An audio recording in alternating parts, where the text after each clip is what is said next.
Selam aleikum, nderuar shikues, mirë se jemi sërish në takimin e përditshëm të muajit begat Ramazanit në emisionin Agjërimi na edukon. E jemi mësuar që në këtë takim të flasim për adhurime të ndryshme, për vlera dhe virtyte të rëndësishme, mirëpo sot do të ndalemi në në një sjellje praktike që për dikë mund duket e habitshme se si ajo mund të jetë një prej adhurimeve të rëndësishme në fenë islame. Do të flasim për mysafirin, kur shkojmë musafir, a ka shpërblim, a ka sevap, si do të sillemi kur jemi musafir, cilat do të jenë fjalët, qëndrimet tona, si ta kthejmë gjithë këtë vizitë në një adhurim dhe në një mundësi për t'u afruar tek Zoti dhe për të fituar dhe zemrën e njëri tjetrit. Këtë temë kam kënaqësinë ta zhvilloj me Hoxhën nderuar Sinan Bajraktari. Hoxh, mirë se vini. Mirë se gjet, Allah shpëlbej për ftesën. Hoxh, fillimisht statusi i të qenit musafir. Çfarë vlere ka, çfarë rëndësie ka, si e trajton Islami musafirin si status?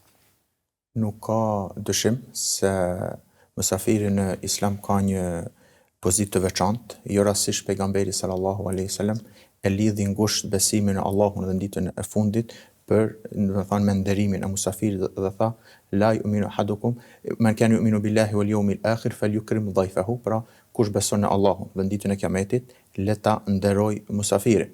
Po ashtu, Allahu subhanahu wa taala na tregon një tregim në Kur'an rastin e Ibrahimit alayhis salam kur erdhën musafir, edhe pse ato ishin melek, mirë po dëshmë na tregu për vlerën që ka mikpritja musafirit dhe tha hal ataka hadithu dhayfi Ibrahim.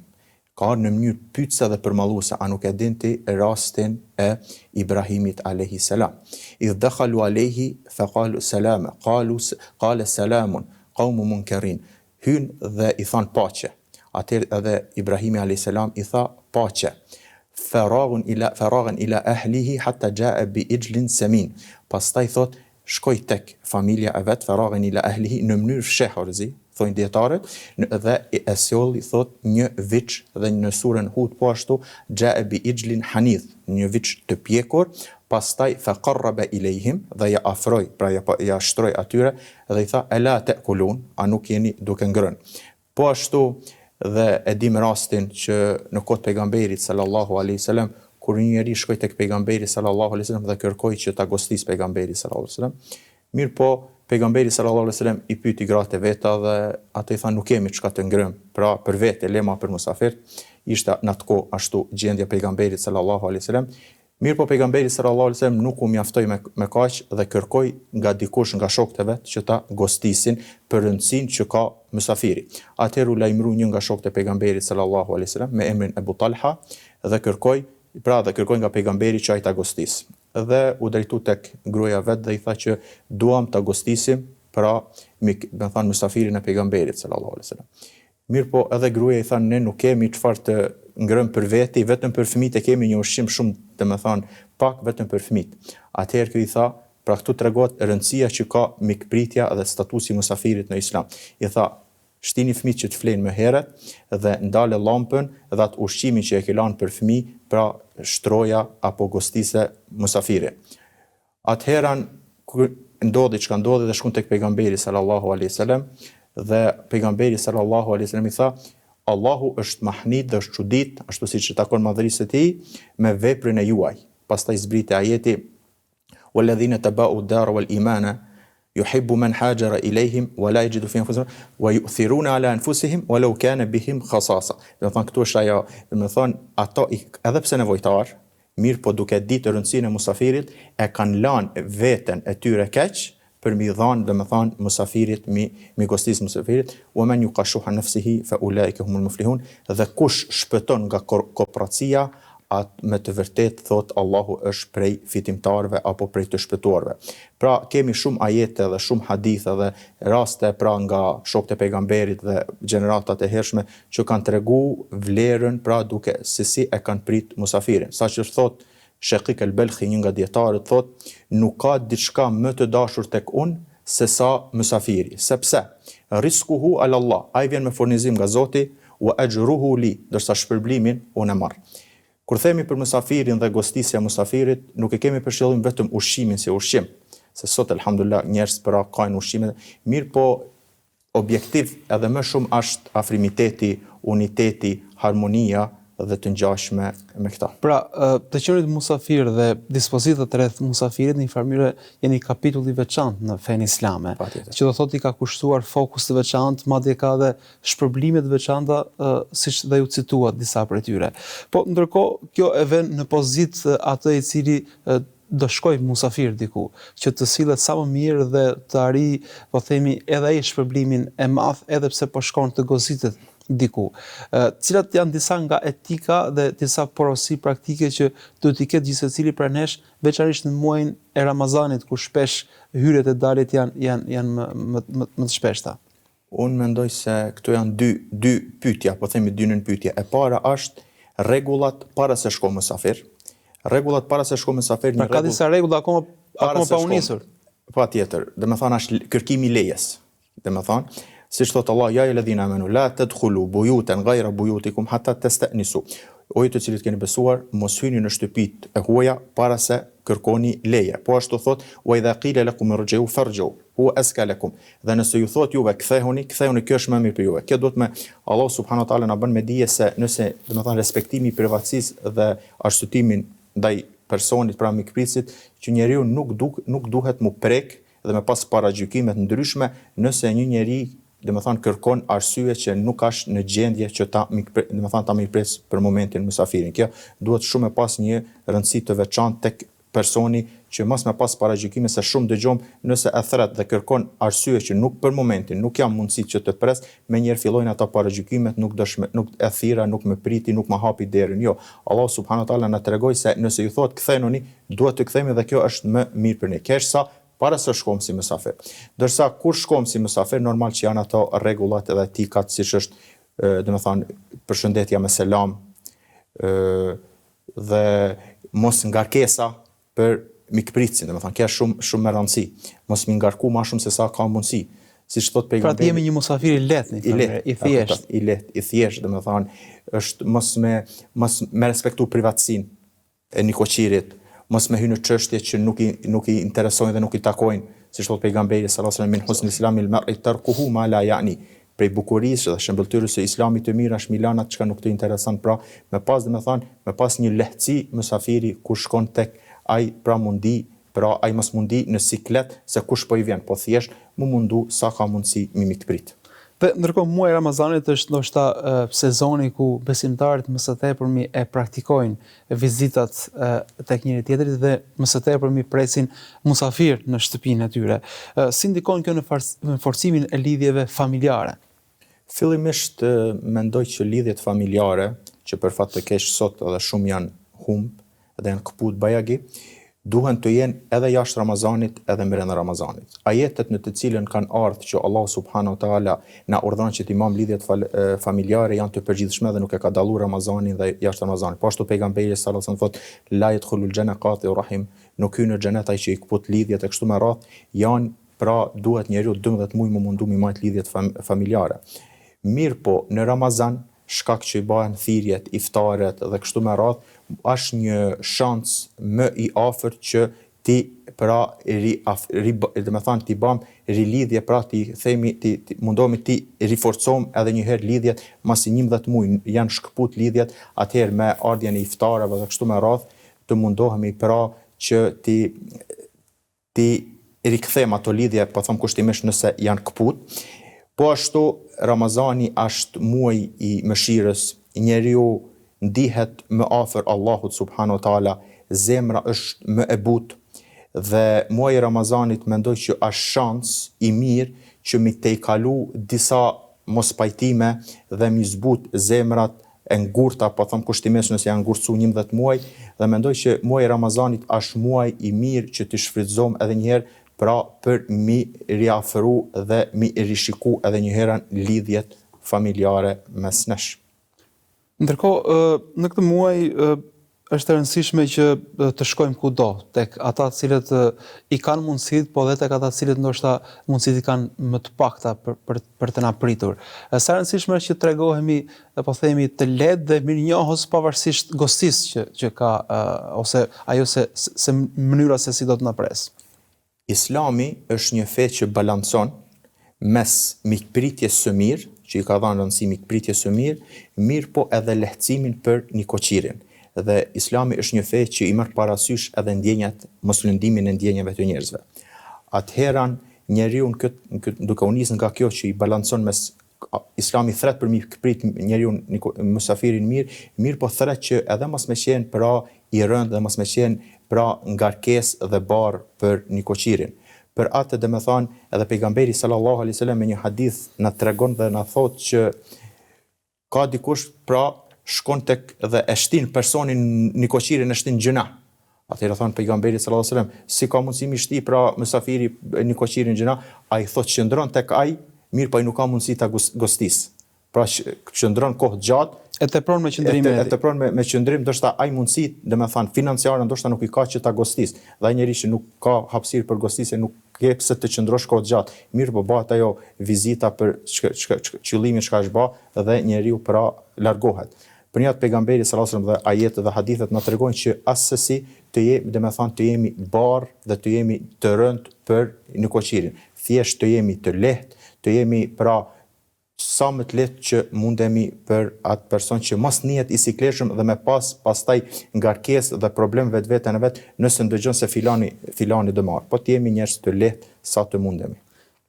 Iftari është një moment që na bashkon shpesh me musafir të ndryshëm dhe shpesh shkojmë dhe tek njerëz të huaj që nuk i dim ndoshta dhe traditat ose mënyrat e qëndrimit të pritjes dhe të përcjelljes. Cilat janë disa nga etikat e iftarit kur jemi musafir? Fillimisht prej rregullave etikave që si musafir duhet mos të ulemi para nikoqirit në sofër, mos të fillom para tij. Pra me ngrën. Pasi ai t'jep leje, pra të fillom me bismillah. Të ha me dorën e djathtë, të ham para vetes, mos ta ngushtojmë, mos ta teprom në ushqim, duke u nis nga ajeti kulu washrabu wala tusrifu. Hani pini mirë po mos e teproni. Po ashtu pejgamberi sallallahu alajhi wasallam pra nuk ka mush biri Ademit një enë më të keqe se sa barku. Pra të mjaftohet me disa kafshata sa të qëndron ka mirë, po nëse patjetër don me shtu pak nivelin e ngrënies, thot ta ndaj një tretën për ushqim, një tretën për pirje, një tretën për frymarrje e kështu me radhë. Pra të mundohemi të jemi, domethënë tregojmë moral dhe etik sa është e mundur për ballë nikoqirit në të cilin na ka ftuar. Gjithashtu, a ka lutje, a ka dua që bëhen për atë e cili na pret kur shkojmë si musafir? Nuk ka dyshim se dua ka dhe pejgamberi sallallahu alaihi wasallam kemi shumë transmetime që kur i paraqitshën atij ushqim, pejgamberi sallallahu alaihi wasallam bante dua dhe thonë Allahumma barik lahum fima razaqtahum waghfir lahum warhamhum. O Allah, begatoj në atë të cilin i ke furnizu, fali, mëshiroj dhe kështu me radhë. Po ashtu duaja njoftun që thot pejgamberi sallallahu alaihi wasallam kur hani tek dikush iftar thoni iftara indakumus saimun, le të hajnë ushqim tek ju pra agjërusit, wa akalat ta'amukum al-abrar, dhe le të hajnë ushqim pra njerëzit e mirë, njerëzit e devotshëm, wa sallat aleikumul malaike, dhe të luluten melajket për ju. Kjo është sa i përket këto kemi dua që transmetohen nga pejgamberi sallallahu alajhi wasallam. Mirë po unë mendoj se duaja nuk duhet mu kufizu pra vetëm atë që ka thënë pejgamberi sallallahu alajhi wasallam nëse lutemi për personin, sepse duaja nuk është çështje teorike. Duaja është një ndjenjë që buron nga brenda dhe njeriu çka e shef të nevojshme, mu lut qoftë për vete apo për nikoqirin, këtë rast e kështu, le të lutet dhe shpresom nga Allahu subhanahu wa taala, sepse ka nga njerëz që Allahu subhanahu wa taala e pranon duan dhe kështu le të lutet dhe mos të kursejnë për nikoqirin se çka pra përballë se çka i ka shërbyer atij. Shpesh takimet mes musafirëve janë të begata, janë të mbara, janë edhe të dobishme në jetën e kësaj bote. Por ndodh dhe kundërta që shpesh takimet ose vizitat mund të shërbejnë dhe si humbje kohe. Si ti kthejmë këto takime, këto biseda në biseda të bereqetshme dhe të begata? Nuk ka dyshim se koha në Islam ka pozitë veçantë, jo rastësisht Allahu subhanahu wa taala u betun kohë dhe tha wal asr pasha kohën, pra koha ka rëndësi të veçantë. Dhe njeriu pra të flasësh për rëndësinë e kohës është, domethënë duhen ligjërata dhe si njeriu ta organizoj kohën e kështu me radhë, mirë po disa këshilla praktike mendoj që gjatë pra kohës kur njeriu shkon të për vizitë në Ramazan, është gjaja e parë është domethënë caktimi i qëllimit të vizitës. Domethënë me ditë pse po shkon për vizitë tek personi. E dyta është shmangja e gjërave të padobishme. E treta është ushtrimi i heshtjes, duke u nis nga pejgamberi sallallahu alaihi wasallam që thotë men kana yu'minu billahi wal yawmil akhir falyakul khairan aw yasmut. Kush beson në Allahun dhe ditën e Kiametit, të thonë të vërtetë, të thonë mirë, të flasë të vërtetën edhe kështu me radhë të flasë hajër ose të hesht. Pra janë disa gjëra që pra ti shmanget gjërave, sidomos gibetit, përgojimit, thashëthemeve, sepse në Islam është edhe një lloj adhurimi që pak njerëz i japin rëndësi, ai është adhurimi i heshtjes. Në kohën e Isait a.s. ka ndodhur ky adhurim, siç thot Meremi a.s. inni nadhartu lirrahmani sawman falan ukallima al-yawma insiya. Unë jam betu për Allahun se do ta agjëroj dhe nuk do t'i flas njerëzve. Mirë po Allahu subhanahu wa taala e diti se për ne ndoshta kur të agjërom mos me fol prej në syfër deri në iftar, është vështirë për ne, Allahu subhanahu wa taala na lejoj neve që të flasim. Mirë po kjo nuk do të thonë që njeriu të lëshohet dhe të flas me vend dhe pa vend, me hak apo pa hak, drejt dhe jo drejt. Mu për këtë pejgamberi sallallahu alaihi wasallam tha, men lem yada qawl az-zur, kush nuk lën fjalën e rreshme apo punën me tekstun, nuk ka nevojë dhe Milan agjërim në atë aspektin se ky teknikisht është duke agjëru. Mirë po arritjen shpirtërore, ajo është devotshmëria si objektiv çka ka Ramazani, për fat keq pak apo as pak nuk është duke arrit. Kuptohet që sa më pak të flasim, sa më mirë të zgjedhim fjalët. Po ndërkohë si ti kthejmë këto takime ndoshta edhe në takime ku bëhemi sebeb për të nxitur njëri tjetrin për një vepër të mirë, për të bërë bashkë në një adhurim të mirë, për të krijuar një mundësi edhe për tjerët. Nuk ka dyshim, domethënë kjo nuk domethënë se unë thash domethënë që duhet me pas kujdes nga fjalët e tepërta dhe fjalët pa vend. Përkundrazi domethënë duhet njeriu mu ta'awanu 'alal birri wat taqwa, si thot Allahu, dhe ndihmoni në vepra të mira dhe në devotshmëri, wala ta'awanu 'alal ithmi wal udwan, dhe mos u ndihmoni në vepra të këqija dhe në mëkate. Ramazani, siç thash, edhe njeriu ndin këtë gjë është më afër Allahut subhanahu wa taala dhe duhet këtë afrimitet njeriu mi nda edhe me rrethin, familjen dhe shoqërinë që mi thirr njerëzit për në të mirë. Është interesant se nëse një njeri do me kry një vepër, nëse është 50-50, nuk ka shumë motiv për me kry. Mirë, po nëse i thot dikush, filloj se të ndihmoj, motivi është më i lartë. Edhe kështu ne Ramazani, pasi mshelin dyrët e xhehenemit, zbret mëshira Allahut, dhe kështu me radhë, mundësia për me bë hajër dhe mirë është më lehtë dhe ne duhet të shfrytëzojmë në çdo aspekt këtë mundësi dhe me thirr njerëzit që të veprojnë më së miri, sa më mirë që është e mundur. Sinqeriteti është baza e çdo adhurimi në një farë mënyrë dhe ju thatë se ky është një adhurim i rëndësishëm në fenë islame. Sa e rëndësishme është që ta kemi vetdijen e vazhdueshme se duhet të jemi të sinqertë për hatër të Zotit në vizitat që shkojmë, por se edhe në vizitat që u përgjigjemi ftesave të ndryshme. Nuk ka dyshim se vizita për hir të Allahut subhanahu wa taala ka një vlerë dhe një pozitë shumë të madhe tek Allahu subhanahu wa taala. Dhe këtë kemi shumë hadithe që thot pejgamberi sallallahu alaihi wasallam, një njeri shkoi ta vizitoi një mik për hir të Allahut subhanahu wa taala dhe e takoi Allahu dërgoi një melek dhe i tha për çfarë të shtyty ta vizitosh këtë person, tha asgjë, vetëm ta vizitoj për hir të Allahut. Unë jam i dërguar i Allahut të tregoj se Allahu të don ty. Pra nuk ka gjë më të madhe se sa Allahu subhanahu wa taala me dasht një person. Po ashtu pejgamberi sallallahu alaihi wasallam thot, men aada maridan aw zara akhan lahu yunadi munadi tibtum wa taba mamshakum wa tabawa'tum min al-jannati manzila. Thot pejgamberi sallallahu alaihi wasallam, kush e viziton një të sëmur apo një vëlla për hir të Allahut subhanahu wa taala, këtu për hir të Allahut duhet me pas shumë kujdes, sepse dominimi i jetës materiale, interesi dhe kështu me radh, pak kamet për fat keq jemi dëshmitar të kësaj gjë, pak janë ato që shkojnë me vizitu një vëlla vetëm për hir të Allahut subhanahu wa taala. Patjetër ndoshta kanë ndonjë interes taktuk e shfrytëzon edhe vizitë. Kjo ndoshta nuk ma mirë se sa mos me vizitu hiç. Mirë, po me thanë që unë do shkoj ta vizitoj personin vetëm për hir të Allahut subhanahu wa taala, thot pejgamberi sallallahu alaihi wasallam, thret një thirrës dhe thot tibtum wa taba mamshakum, sa mirë dhe qoftë e bekuar ecja jote, wa tabawa'tum min al-jannati manzila, dhe ke siguruar një vend në xhenet. Po ashtu pejgamberi sallallahu alaihi wasallam thot, ato thot që duhen për hir të Allahut, në ditën e Kiametit do të jenë në minbere nga drita që i kanë lakmi profetët dhe dëshmorët. Kjo tregon të nderuar vëllezër shikues se sa rëndësi ka vizita për hir të Allahut. Arsyeja është se ti pra nuk je të e vizitu për asgjë tjetër, vetëm për hir të Allahut, sepse ti shpreson takimin me Allahun subhanahu wa taala dhe kjo shpresa për takimin me Allahun ty të shton me marr kështi pra veprimesh dhe vizita. Modestia është një vlerë gjithashtu, jo vetëm për musafirin, por se në gjithë dimensionet e jetës. Po ndodh shpesh që vizitat, siç ju e përmendet, mund të keni interes nga jeta e kësaj bote dhe shpesh ju përgjigjemi ftesave të atyre të cilët i kanë mundësitë më të mëdha dhe refuzojmë ndoshta ftesat e njerëzve ose sofrave më të thjeshta. Si ta kultivojmë modestin, veçanërisht në muajin e Ramazanit, raport me ftesat dhe pritjet dhe përcjelljet e njerëzve? Nuk ka dyshim se modestia është cilësi e pejgamberëve. Modestia është cilësi e njerëzve të mirë. Po ashtu Allahu subhanahu wa taala kur i përshkruan njerëzit e përkushtuar, njerëzit e devotshëm thotë: "Wa ibadur rahmani alladhina yamshuna 'ala al-ardi hawnan." Robët e Allahut janë ata të cilët ecin nëpër tokë me modesti. Po ashtu pejgamberi sallallahu alaihi wasallam tha: "Kush bëhet modest për Allahun, Allahu e ngrit atë." Dhe pejgamberi sallallahu alaihi wasallam e ka kritikuar atë sofërt në të cilën thirret vetë i pasuri dhe më njohet i varfuri e kështu me radhë.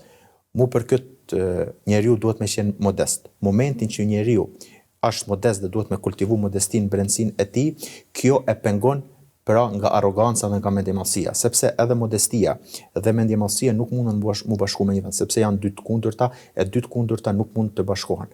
Për një atë njeriu dietarët më herët kanë punu shumë me vete që të jenë modest, saqë thojnë prej dietarëve, nëse e shifshim një njeri më të madh nga modestia, thojshin ky njeri na ka kalu neve me vepra të mira.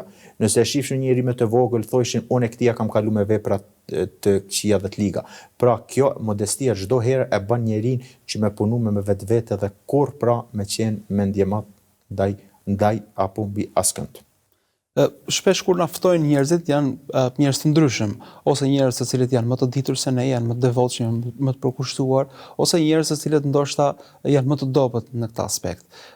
Si ta shfrytëzojmë vizitën për hatër të Zotit, që jo vetëm të marrim shpërblimin e musafirit, por se nëse shkojmë te dikush që ka më shumë dije, të marrim prej tij, të këshillojmë prej tij, dhe nëse shkojmë te dikush që ndoshta nuk i di të gjitha gjërat ose ndoshta është i luhatshëm, të shërbejë kjo si një këshill dhe si një orientim për më tepër sa thjesht një vizitë, një pritje mysafiri. Nuk ka dyshim se muslimani duhet të jetë produktiv, që do të thotë se nëse prej tij kërkohet me dhanë, duhet me dhanë. Dhe nëse kërkohet prej tij me marr, duhet me marr. Do të thonë nëse shkojmë në një vend që kushtimisht pa thënë llogaritet më i dituri në atë vend, prej tij kërkohet pra me dhanë atë dituri që ka, duke u nis nga ajetet që na urdhëron Allahu subhanahu wa taala për me shpërndat diturinë ashtu me radhë pejgamberi sallallahu alaihi wasallam me thirrën të mirë, me ndalu nga keqja. Mirë, po vjen edhe e kundërta nëse jemi në një mes që ka më të ditur se ne, aty duhet të tregohemi të heshtur dhe të ndëgjohëm, sepse nuk ka vendi i jon që të flasim sepse ka më të ditur se ne. Pra duhet njeriu me shiku vendin ku është dhe varësisht prej vendit ashtu edhe me reagu. Gjatë muajit Ramazanit ndodh shpesh që dikush të ftohet nga dy persona një herësh. Kujt duhet japim përparësi, kujt duhet i përgjigjemi? Ftesat të cilat vijnë për të njëjtin iftar në të njëjtën ditë. Kjo, domethënë, thash, Islami balancon mes mikpritjes mirë, mos ngarkesës dhe mos lëndimit ndjenjave. Edhe duhet me shiku cili është ka ma mirë kuptim.